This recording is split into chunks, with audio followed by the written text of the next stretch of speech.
नमस्कार, मैं मणि sir classes में आप सबका हार्दिक स्वागत है।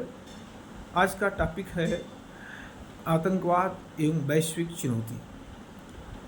तो इसके संदर्भ में हमें जानना है कि आतंकवाद है क्या, आतंकवाद का कारण क्या है, इसका प्रभाव क्या है, इसको रोक पाने में हम असफल क्यों हैं और इसका सलूशन क्या है, उपाय क्या है कि जिससे हम आतंकवाद से निजात पा सकें। तो आज ये टॉपिक काफ़ी ज्वलंत टॉपिक है। यद्यपि ये मैटर काफ़ी पुराना हो चुका है, क्योंकि वैश्विक समाज आतंकवाद से लंबे समय से जूझता चला आ रहा है। देखिए, आतंकवाद कहते किसे हैं? मेरा ये मानना है कि जब कोई संगठन संगठित होकर के भय और हिंसा के माध्यम से अपने किसी भी प्रकार के उद्देश्य को प्राप्त करने का प्रयास करता है, तो उसको हम आतंकवाद की श्रेणी में रखते हैं। अब विश्व में इसके बारे में अलग अलग राय है, अलग अलग विचारधाराएं हैं, जिसके कारण हम आतंकवाद को नियंत्रित नहीं कर पा रहे हैं। आज आतंकवाद का मुद्दे पर विश्व के लोग जो है बटे हुए दिखाई देते हैं, जो इसके नियंत्रण का मार्ग में सबसे बड़ी बाधा है। देखिए, वैश्विक स्तर में आतंकवाद का प्रभाव व्यापक रूप ले चुका है। इससे विकसित विकासशील देश, विश्व के छोटे बड़े अधिकांश राष्ट्र प्रत्यक्ष अप्रत्यक्ष कहीं न कहीं रूप से प्रभावित हैं। उसके चलते विश्व में राजनीतिक अस्थिरता है। आतंकवाद के बहाने बड़े राष्ट्रों का छोटे राष्ट्रों पर हस्तक्षेप दिखाई देता है। विश्व में प्रायः निर्दोष लोग बड़ी संख्या में मारे जा रहे हैं। तो इसका स्वरूप लगातार विकराल होता जा रहा है। देखिए, आतंकवाद का वैश्विक रूप में अगर देखा जाए तो कई कारण हैं। इसके राजनीतिक कारण भी हैं। कुछ संगठन राजनीतिक उद्देश्यों को प्राप्त करने के लिए हिंसा का सहारा लिए हैं। जैसे अभी आपने देखा है कि फिलिस्तीन का संघर्ष जो चल रहा हमास का इजराइल के साथ, वो राजनीतिक उद्देश्य के लिए है। वो इजराइल से अलग होकर के एक स्वतंत्र फिलिस्तीन राष्ट्र के साथ साथ अब जो इजराइल द्वारा अधिकृत है या इजराइल द्वारा अमानवीय कार्य किए जाते हैं फिलिस्तीन पर, उसको लेकर के कहीं कहीं संघर्ष होता है, तो राजनीतिक कारण है। कश्मीर में जो आतंकवाद का मुद्दा रहा है वो राजनीतिक कारण है, क्योंकि कश्मीर को आतंकवादी संगठन जो पाकिस्तान प्रायोजित हैं, वो हिंसा के माध्यम से कश्मीर को भारत से अलग करना चाहते हैं। क्योंकि पाकिस्तान ने 1971 की करारी हार में यह समझ चुका था कि हम युद्ध के द्वारा कश्मीर को प्राप्त नहीं कर सकते, ऐसे छोड़ नहीं सकते। तब से लेकर के अनवरत वह हिंसा के रास्ते पर कश्मीर में हस्तक्षेप की नीति अपनाई, और वो राजनीतिक उद्देश्य के लिए ही रहा आतंकवाद। इसी तरह से कभी लिट्टे का संघर्ष श्रीलंका में रहा, वो भी राजनीतिक उद्देश्य के लिए था। तमिल राष्ट्र की मांग करने का प्रयास किया था हिंसा के माध्यम से। पूर्वोत्तर के विभिन्न अलगाववादी संगठन, उग्रवादी संगठन पूर्वोत्तर को एक भारत से अलग करके अलग राष्ट्र की जो है, चाहे असम लैंड हो, चाहे बोडो लैंड हो, चाहे वो नागालैंड हो, अलग अलग लैंड की मांग करने का प्रयास किया। तो हम देखते हैं कि विश्व के बहुत से ऐसे संगठन हैं जो अपने राजनीतिक उद्देश्यों के लिए आतंकवाद का सहारा ले रहे हैं। इसके अलावा साथ साथ आतंकवाद का जो सबसे विकराल रूप है वो धार्मिक कट्टरता। तो धार्मिक चरमपंथी जो लोग हैं वो अपने धर्म को हिंसा के माध्यम से विस्तारित करने का प्रयास करते हैं। दूसरे धर्म के या उनके मतावलंबियों के खिलाफ हिंसक वारदात को अंजाम देने का प्रयास करते हैं और अपने प्रभुत्व का विस्तार करने का प्रयास करते हैं। इस धार्मिक कट्टरता के चलते एक विश्व का बड़ा भूभाग आज पूरी तरह से राजनीतिक रूप से अस्थिर दिखाई दे रहा। चाहे वो उत्तर Africa, Nigeria, Algeria, Libya, Sudan, Egypt, Kenya को उत्तर अफ्रीकी देश देख लिया जाए, या पश्चिम एशिया में जो आजकल संघर्ष चल रहा है, सीरिया हो, चाहे जॉर्डन हो, चाहे यमन हो, चाहे अन्य देश हों, वहाँ भी आतंकवाद का स्वरूप है। दक्षिण एशिया में पाकिस्तान, अफगानिस्तान, भारत, बांग्लादेश, ये सब क्या है, धार्मिक आतंकवाद से कहीं न कहीं बुरी तरह से प्रभावित होते दिखाई दे रहे हैं। और इसके चलते विश्व में हजारों लोग प्रतिवर्ष निर्दोष लोग मारे जा रहे हैं। तो धार्मिक भी है, राजनीतिक भी है और आर्थिक भी है। आर्थिक का मतलब हमारा ये कि कुछ ऐसे संगठन हैं जो अपने आर्थिक उद्देश्यों को प्राप्त करने के लिए हिंसा का सहारा ले रहे हैं। चाहे वो सोमालियाई लुटेरे हों, समुद्री लुटेरे हों, चाहे ऐसे संगठन हैं जो पर्यटकों को बंधक बना लेते हैं, किसी देश के नागरिक को बंधक बना करके फिरौती के रूप में उनसे करोड़ डॉलर की मांग करने लगते हैं, तो ये या व्यापारिक पोतों का अपहरण कर लेते हैं, उसके जरिए डॉलर की मांग करते हैं। तो हमारा ये मानना है कि जो वैश्विक स्तर पे आतंकवाद का स्वरूप है वो राजनीतिक भी है, आर्थिक भी है और सामरिक भी है।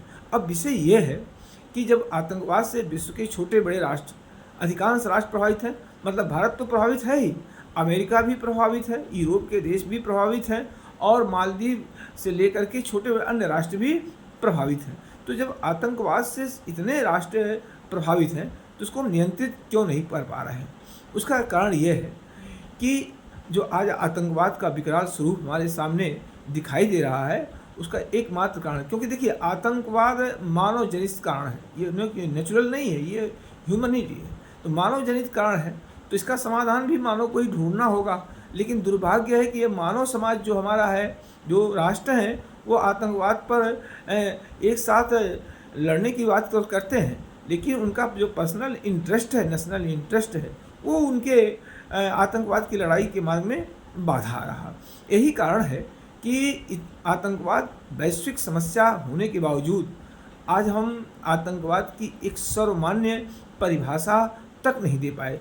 हमारा मतलब ये है कहने का कि अगर हम सर्वमान्य परिभाषा देते और इस परिभाषा के अंतर्गत अगर किसी भी देश में आतंकवादी गतिविधियां होती हैं तो हम उस देश को जिम्मेदार ठहरा सकते हैं, उस आतंकवादी संगठनों पर हम दबाव बना सकते हैं। लेकिन आज विश्व के राष्ट्र, विशेष करके बड़े राष्ट्र, आतंकवाद को अपने अपने तरीके से डिफाइन करने का प्रयास करते हैं और यही आतंकवाद को नियंत्रित न कर पाने में हमारी सबसे बड़ी भूल है या हमारी सबसे बड़ी बाधा है।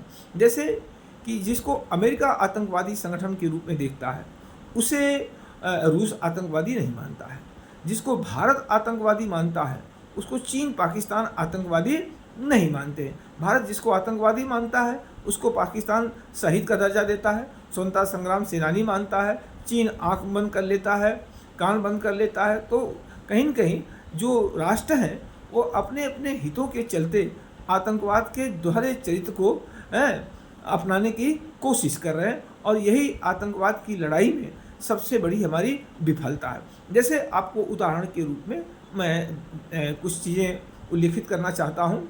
जैसे चीन भी आतंकवाद से प्रभावित है, भारत भी आतंकवाद से प्रभावित है। भारत जब भी पाकिस्तानी आतंकी संगठनों के आतंकियों के खिलाफ यूएनओ में ले जाता है मुद्दा, तो चाइना उस पर लंबे समय तक से वीटो कर देता है और फिर भारत की लड़ाई यूएनओ में आतंकवाद के खिलाफ क्या हो जाती है, अधूरी हो जाती है, वो पूरा नहीं हो पाता है। किसके कारण? चाइना का पाकिस्तान के साथ अपना जो पर्सनल इंटरेस्ट है, नेशनल इंटरेस्ट है, जिसके कारण चाइना 2003 में वाजपेयी साहब जब चीन की यात्रा पर गए तो चाइना ने कहा कि भारत और चीन आतंकवाद के खिलाफ एक साथ मिलकर काम करेंगे। लेकिन दुर्भाग्य रहा कि वो तभी से लेकर के आज तक चीन हमेशा भारत के आतंकवाद की लड़ाई में कभी साथ नहीं दिया। अब एक देश है अमेरिका। मेरा तो मानना है कि अमेरिका कांस्टेंट नालायक राष्ट्र है, ये किसी का सगा नहीं है, ये विश्व समाज जानता हो, भारत को भी जानना चाहिए। भारत भी समझता है, अब समझने लगा है। अमेरिका खुद आतंकवाद का दोहरा चरित्र अपनाता हुआ है, वो अपने नेशनल इंटरेस्ट को सर्वोपरि रखता है, रखना भी चाहिए, लेकिन इतना गिर करके आपको काम नहीं करना चाहिए जिससे वैश्विक समाज प्रभावित हो। अब देखिए अमेरिका का दोहरा चरित्र हाल के दिनों में देखने को मिला है।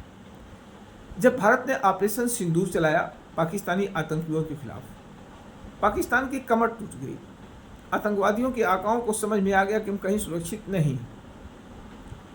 उसी समय पाकिस्तान IMF से लोन में ले रहा है, यद्यपि वो लोन का हकदार नहीं है, बहुतेरे से वो डिफाल्टर घोषित राष्ट्र घोषित हो चुका है, लेकिन अमेरिका के दबाव में IMF ने पाकिस्तान को लोन दिया है। अमेरिका ये अच्छी तरह से जानता है कि जो पैसा पाकिस्तान ले रहा है विकास के नाम पर, वो उस पर 1 रुपया खर्च होने वाला नहीं है। वो सैनिक हथियारों पे खर्च करेगा, आतंकवादियों के संरक्षण पे खर्च करेगा, भारत के खिलाफ लड़ाई में खर्च करेगा।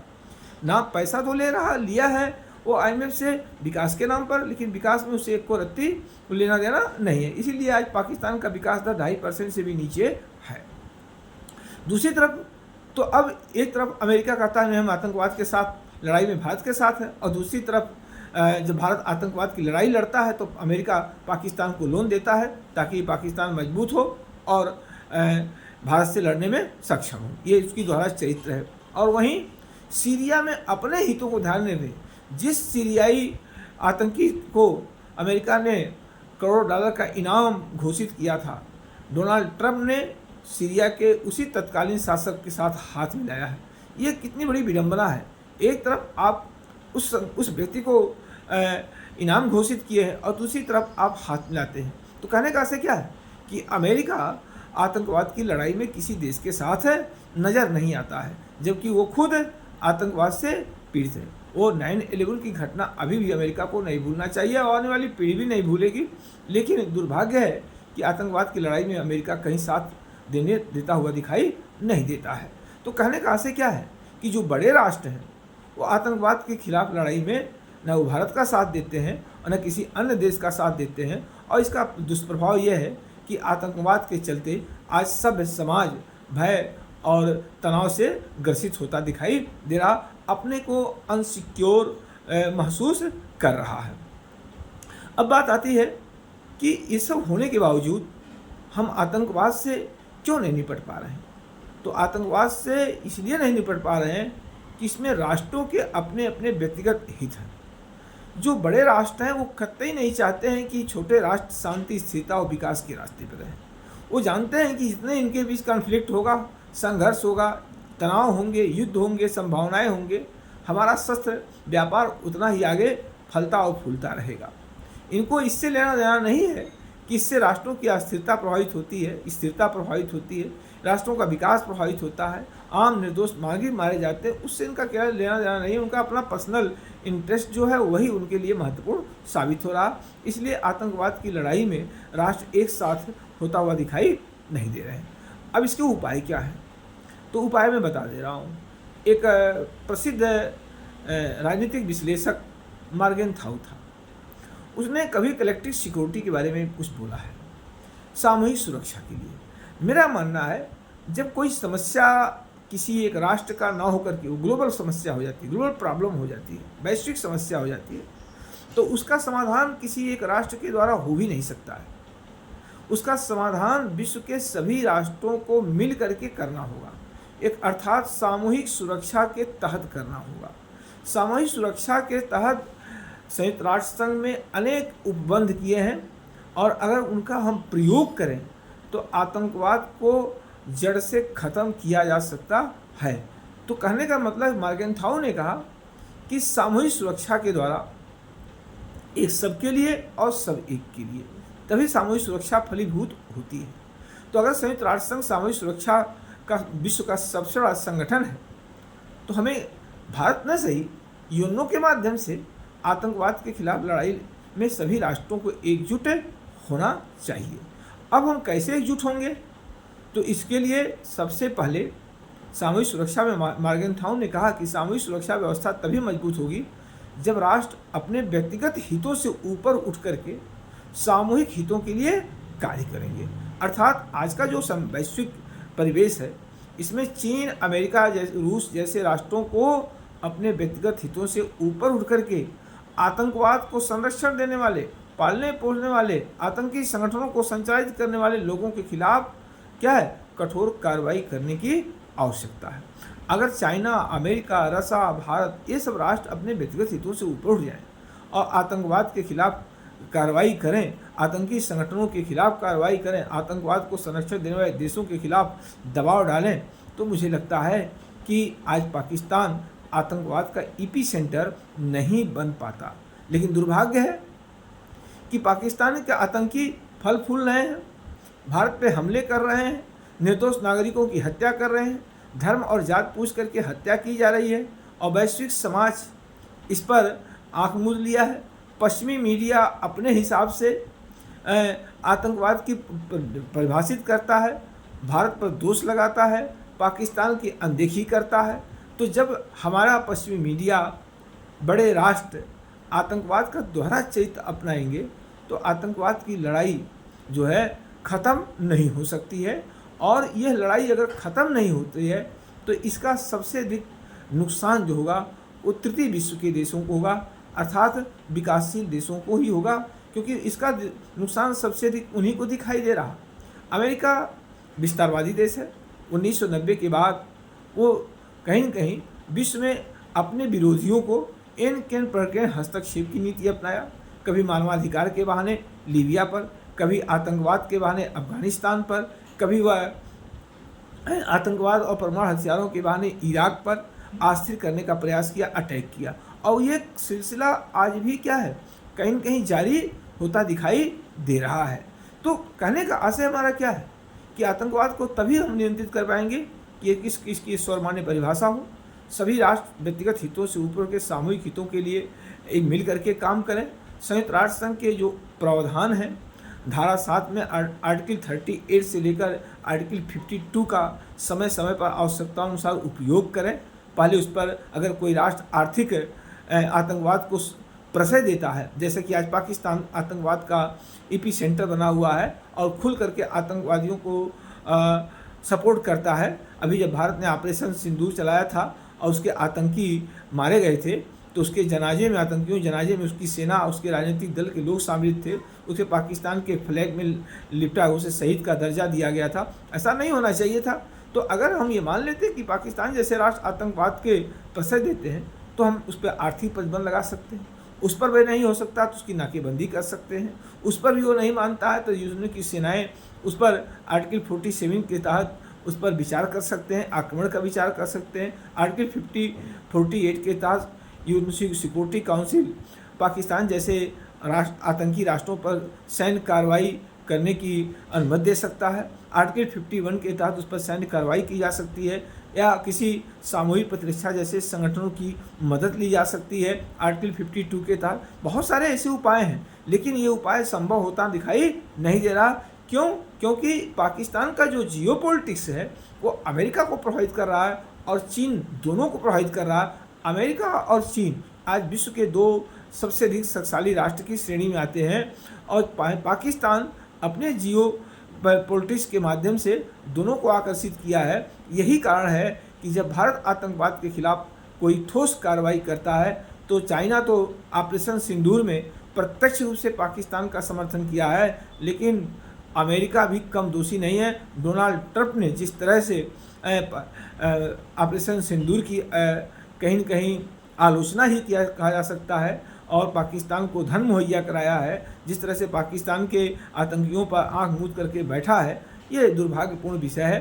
तो हमारा ये मानना है कि आतंकवाद को हम तभी जड़ से मिटा सकते हैं जब सामूहिक सुरक्षा के तहत विश्व के सभी राष्ट्र अपने व्यक्तिगत हितों के लिए, व्यक्तिगत हितों से ऊपर उठ करके सामूहिक हितों के लिए कार्य करें। तो मुझे लगता है कि हम आतंकवाद को आसानी से नियंत्रित कर सकते हैं। और अगर ऐसा नहीं करेंगे तो निश्चित ही आतंकवाद कहीं विश्व में तृतीय विश्व युद्ध का कारण भी बन सकता है। आज भारत पहले का भारत नहीं है।